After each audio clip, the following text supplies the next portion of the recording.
Hello, good morning students. कल अपना Mendel law complete हो गया था। आज जो है लेसन 36 स्टार्ट कर रही हूँ। मानव में गुणसूत्रीय विकृतियाँ या क्रोमोसोमल एब्रेशन इन ह्यूमंस।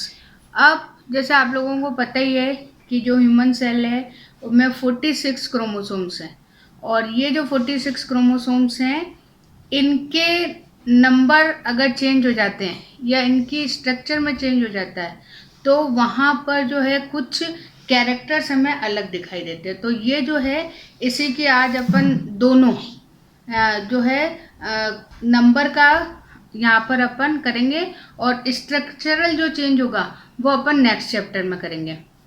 अब देखो, सबसे पहले थोड़ा इंट्रोडक्शन आपके बुक में दिया हुआ है कि जो क्रोमोसोम्स हैं उनको किसने डिस्कवर किया।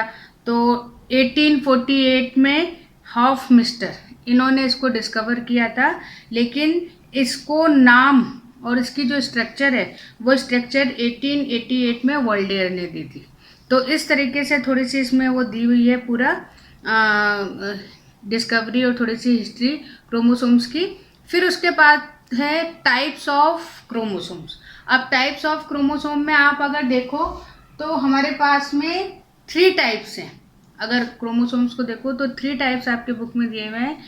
जो वायरस में होते हैं तो वायरल क्रोमोसोम, जो प्रोकैरियोटिक सेल्स में होते हैं वो प्रोकैरियोटिक क्रोमोसोम्स, और जो यूकैरियोटिक कोशिकाओं में होते हैं वो कहलाते हैं आपके यूकैरियोटिक क्रोमोसोम्स। अब इन तीनों में क्या डिफरेंस है कि जैसे वायरस आपने देखा कि प्लांट वायरस होता है और एनिमल वायरस होता है। तो प्लांट वायरस में आरएनए होता है क्रोमोसोम में, और जो एनिमल वायरस है उसमें डीएनए होता है। और अधिकतर जो प्लांट है उसमें आरएनए सिंगल स्ट्रैंड होता है, यानी एक ही उसमें होती है, जबकि जो एनिमल वायरस है वो डबल हेलिक्स है। तो इस तरीके से वायरस का हो गया। फिर अगर हम प्रोकैरियोटिक में देखते हैं तो प्रोकैरियोटिक में जो है डीएनए है या क्रोमोसोम्स जो है, हालांकि उसमें जो वेल डेवलप्ड न्यूक्लियस नहीं होता है उसे हम न्यूक्लियोइड बोलते हैं।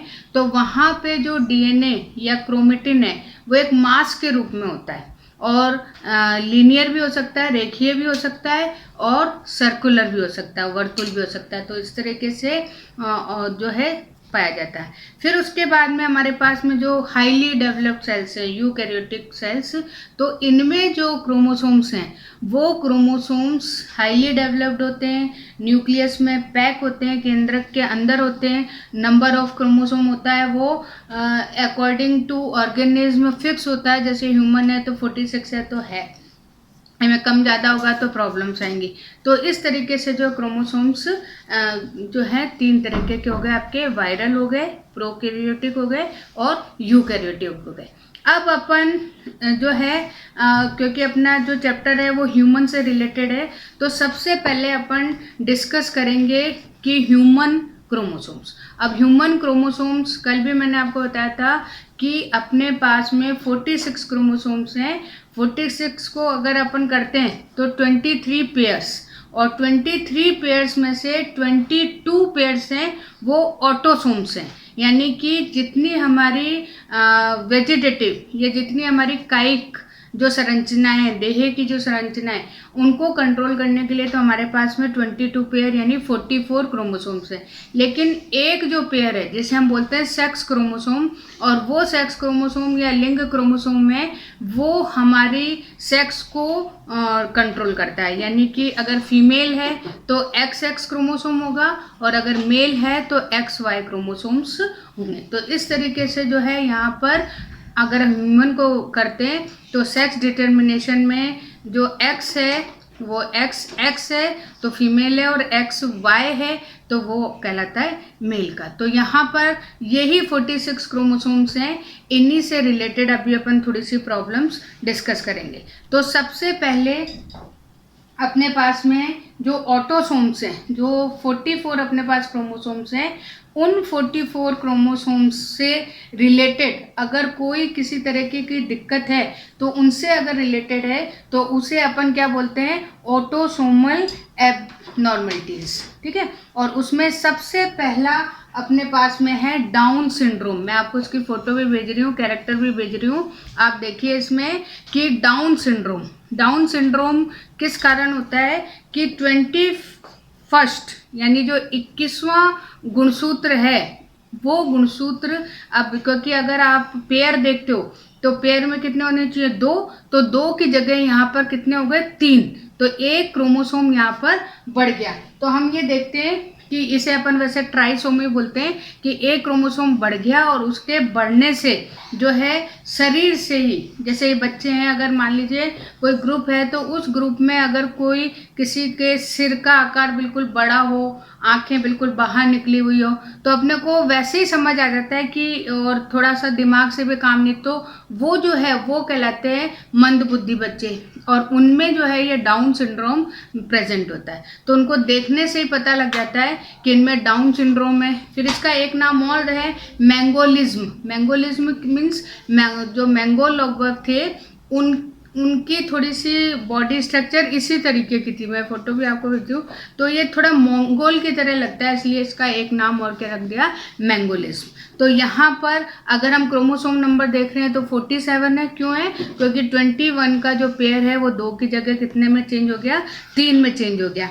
अब यहाँ पर ये देखो, अगर हम कैरेक्टर देखते हैं तो कैरेक्टर अभी आपको बता दिया, बिल्कुल एबनॉर्मल टाइप बच्चा दिखेगा और बिल्कुल गर्दन छोटी सी, फेस बहुत बड़ा सा और आंखें बाहर निकली हुई, जीभ बाहर निकली हुई, और मेंटली भी और थोड़ा सा कम उसमें नॉलेज होती है। तो ये जो कैरेक्टर है, आपको तो केवल ये ध्यान रखना है कि कौन से क्रोमोसोम नंबर के कारण ये प्रॉब्लम आती है। तो 21 जो पेयर है उस पेयर में 2 की जगह 3 क्रोमोसोम होते हैं, इसलिए अपन इसे क्या बोलते हैं, ट्राइसोमी। फिर हमारे पास में दूसरा है एडवर्ड, वही चीज है, यहाँ पर 21 की जगह जो 18वां 18th पेयर है उस पेयर में एक क्रोमोसोम है वो बढ़ जाता है। ठीक है, तो दोनों का सेम ही है, वहाँ 21 पेयर बढ़ रहा था, यहाँ पे 18th जो पेयर है वो पेयर बढ़ रहा है। और ये जो सिम्टम्स हैं, इस सिम्टम्स जो है फीमेल्स में ज़्यादा होता है ये, और वो रिप्रोडक्टिव या जनन के हिसाब से एबनॉर्मल होती है। वैसे आप उनको पहचान नहीं सकते कि इनमें एडवर्ड सिंड्रोम है, लेकिन रिप्रोडक्टिव के जैसे जो ओवरी वगैरह है वो डेवलप नहीं होगी, या इस तरीके से जो प्रॉब्लम्स है वो उसमें दिखाई देती है। फिर उसके बाद में जो थर्ड है वो थर्ड है क्राई डू चैट। ठीक है, और ये जो क्राई डू चैट है इसमें आवाज़ जो है थोड़ी बिल्ली जैसी हो जाती है और म्याऊं म्याऊं जैसे, तो इसलिए इसको लिखा है क्राई डू कैट, यानी कि बिल्ली की तरह रोने वाला, तो बिल्ली जैसी आवाज़ हो जाती है। और यहाँ पे जो 5th क्रोमोसोम है, मैंने आपको डायग्राम भी भेज रही हूँ, जो 5th क्रोमोसोम है वो क्रोमोसोम किसी कारणवश थोड़ा सा छोटा हो जाता है, तो वहाँ पे कोई जो उसका पार्ट है वो पार्ट टूट के अलग हो जाता है। तो ये इसमें भी जो है आपको सिम्टम बता दिया है कि आवाज़ जो है वो आवाज़ कैसी हो जाती है, थोड़ी सी बिल्ली के रोने जैसी आवाज़ यहाँ पे हो जाती है। तो ये जो 3 डिजीज़ हैं, डाउन, एडवर्ड और क्राई डू कैट, ये तीनों आपकी कौन सी हो गई, ऑटोसोमल। फिर उसके बाद में अपन सेक्स क्रोमोसोम्स लेते हैं कि हमारे जो एक्स वाई क्रोमोसोम्स हैं उन क्रोमोसोम में अगर कोई प्रॉब्लम है तो किस किस तरह के सिम्टम्स आते हैं। अब सबसे पहला जो है वो है टर्नर सिंड्रोम। ये जो टर्नर सिंड्रोम है इसमें मैंने लिख भी रखा आपको 44+X0, यानी कि X तो है लेकिन जो दूसरा होना चाहिए वो क्रोमोसोम यहाँ पे नहीं है, तो 46 की जगह कितने हो गए, 45 क्रोमोसोम। तो ये जो सिंड्रोम है ये एक क्रोमोसोम कम होने के कारण, तो 44+X0। और ये जो है इनमें भी अगर आप कैरेक्टर देखते हो तो अगर फीमेल में, तो ऐसी जो फीमेल हैं वो फीमेल स्टेराइल होती हैं, या उनमें जो ओवरी है वो ओवरी डेवलप नहीं होती है। तो इस तरह की जो फीमेल्स हैं वो जिनको आप स्टेराइल या बांझ कहते हो, जिनमें कि बच्चा उत्पन्न करने की क्षमता नहीं पाई जाती, तो ये भी जो है अधिकतर जो है फीमेल्स में ही दिखाई देता है। तो उनमें ओवरी या इंटरनली जो है सेक्स ऑर्गन है वो डेवलप्ड नहीं होते, नहीं बनते। फिर उसके बाद में अगला है क्लाइनफेल्टर सिंड्रोम। क्लाइनफेल्टर सिंड्रोम में क्या है कि अब यहाँ पे जो सेक्स क्रोमोसोम्स हैं वो बढ़ेंगे, यानी कि 47 भी हो सकते हैं, 48, 49, इवन 50 क्रोमोसोम्स भी मिल जाते हैं। तो ये जो है इसमें सेक्स क्रोमोसोम एक्स भी बढ़ सकता है और वाई भी बढ़ सकता है। और ये जो क्रोमोसोम्स हैं इसमें जैसे अपन जो क्या कहते हैं सिक्सर होते हैं या जिन्हें हिंजड़े बोलते हैं, तो वो कैटेगरी इसमें आती है। तो इसमें क्या होता है कि अगर एक्स या वाई क्रोमोसोम बढ़ जाता है तो उनमें ना तो फीमेल रिप्रोडक्टिव ऑर्गन बढ़ते हैं ना ही मेल, तो दोनों ही का मिक्स होकर यहाँ पे आता है। तो ये आपका कहलाता है क्लाइनफेल्टर। और अधिकतर जो है अगर क्वेश्चन भी आता है तो टर्नर सिंड्रोम और क्लाइनफेल्टर सिंड्रोम पे आता है। तो इसमें एक क्रोमोसोम कम हो रहा है, इसमें 1 या 2 या 3 इस तरह से जो है क्रोमोसोम्स यहाँ पर बढ़ सकते हैं।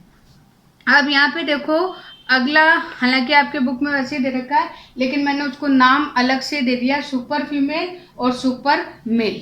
अगर नॉर्मली हमारे पास में XX क्रोमोसोम होता है, लेकिन अगर एक X और बढ़ जाए तो उसे अपन बोलते हैं सुपर फीमेल। और ये जो है इनमें हालांकि थोड़ी सी आप कहोगे कि X क्रोमोसोम बढ़ रहा है तो और ज़्यादा पावरफुल होना चाहिए, पर ऐसा नहीं है। इनमें जो है अगर X क्रोमोसोम बढ़ जाता है तो इनमें रिप्रोडक्टिव ऑर्गन बहुत देर से डेवलप होते हैं और हो सकता है कि नहीं डेवलप हों।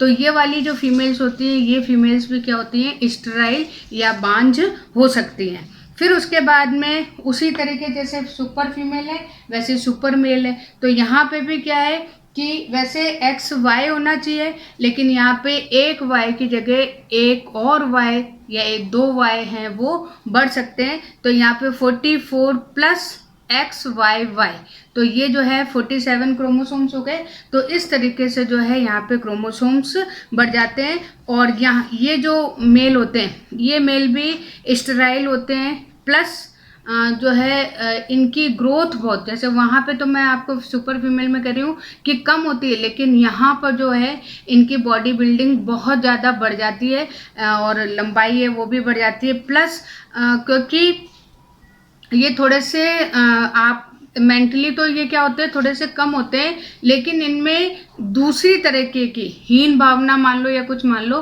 तो ऐसे आदमी जो है अपराधी या क्राइम नेचर के ज़्यादा होते हैं। तो इस तरीके से जो है यहाँ पर अपनी कुछ डिजीज़ आज अपन ने ली है। हालांकि इनको डिजीज़ नहीं बोलते, इनको रोग नहीं बोलते, इनको विकृति बोलते हैं, क्योंकि डिजीज, अब ये भी एक ध्यान देना कि एक तो होती है एबनॉर्मलिटीज़ और एक होती है डिजीज़। एबनॉर्मलिटीज़ वो होती हैं जो कि शुरू से हैं और उनको आप ठीक नहीं कर सकते हो, लेकिन जो रोग है वो कुछ नॉर्मल कंडीशन के बाद में आती है और उनको आप ठीक कर सकते हो। तो ये थोड़ा सा आज अपन ने डिस्कस किया है यहाँ पे कि सबसे पहले जो क्रोमोसोमल रिलेटेड है वो अपन ने यहाँ पे आज डिस्कस की। मैं एक बार आपको वापस बता देती हूँ कि सबसे पहले आपको इसमें इंट्रोडक्शन लेना है, क्रोमोसोम की स्ट्रक्चर है, किस तरह के क्रोमोसोम्स होते हैं, किसने इसकी डिस्कवरी करी, किसने इसकी स्ट्रक्चर को करा। हालांकि 11th में आप पूरा क्रोमोसोम पे एक चैप्टर पढ़ चुके हो तो इतना ज़्यादा कोई ज़रूरत नहीं है। फिर उसके बाद में टाइप्स आ गए, वायरल हो गया, फिर उसके बाद में प्रोकैरियोटिक हो गए, फिर यूकैरियोटिक हो गए। तो प्रोकैरियोटिक है तो आपके जो क्रोमोसोम्स हैं वो वेल डेवलप्ड नहीं है, क्योंकि न्यूक्लियस ही वेल डेवलप नहीं है तो क्रोमोसोम कैसे वेल डेवलप होगा। तो इस तरीके से आपको अलग अलग, जैसे अभी बायोटेक्नोलॉजी जब आप पढ़ोगे तो प्रोकैरियोटिक सेल्स में एक्स्ट्रा न्यूक्लियर पार्ट भी होता है जिसे प्लाज्मिड बोलते हैं और जिसका अपन यूज़ भी करेंगे। तो यहाँ जो है अपने पास में एक सिंगल भी हो सकता है प्लस सर्कुलर भी हो सकता है। फिर हम यूकैरियोटिक की बात कर रहे हैं तो यहाँ पे आपको वेल डेवलप मिलेगा, हिस्टोन, नॉन हिस्टोन प्रोटीन भी उसमें मिलेगा। तो ये जो प्रोटीन है ये न्यूक्लियोसोम स्ट्रक्चर 11th में आपने पढ़ी थी उससे रिलेटेड है। फिर उसके बाद में अपन ने टाइप्स ऑफ क्रोमोसोम्स पढ़े हैं इन ह्यूमन। तो 23 पेयर हैं जिसमें 22 पेयर तो आपके कौन से हैं, ऑटोसोम्स जो हमारी आउटर या जो दूसरी एक्सटर्नल कैरेक्टर है उनको कंट्रोल कर रहे हैं, जबकि एक पेयर जो है हमारे सेक्स क्रोमोसोम्स जो कि हमारी सेक्स से रिलेटेड जो ऑर्गन्स हैं, डेवलपमेंट है, प्रोसेस है, उन सबको कंट्रोल कर रहे हैं। तो आज अपन उससे रिलेटेड ऑटोसोम से भी और इससे भी रिलेटेड अपन ने कुछ डिजीज़ या एबनॉर्मलिटीज़ ही बोलेंगे अपन इसको, तो कुछ विकृतियाँ या एबनॉर्मलिटीज़ अपन ने देखी कि ऑटोसोम्स की कौन सी हैं और सेक्स क्रोमोसोम की। तो ये जो चैप्टर है इसमें से मान के चलिए अभी जो मैंने आपको पोर्शन कराया है उसमें से एक एग्जाम्पल तो आपका आता ही है, चाहे उसमें क्रोमोसोम स्ट्रक्चर नंबर आ जाए या कुछ कैरेक्टर आ जाए। तो इस तरीके से ये आज आपका थोड़ा सा इम्पॉर्टेंट है। कल अपन लिंकेज प्रोसेस इसमें स्टार्ट करेंगे, ठीक है ना। Okay, thank you.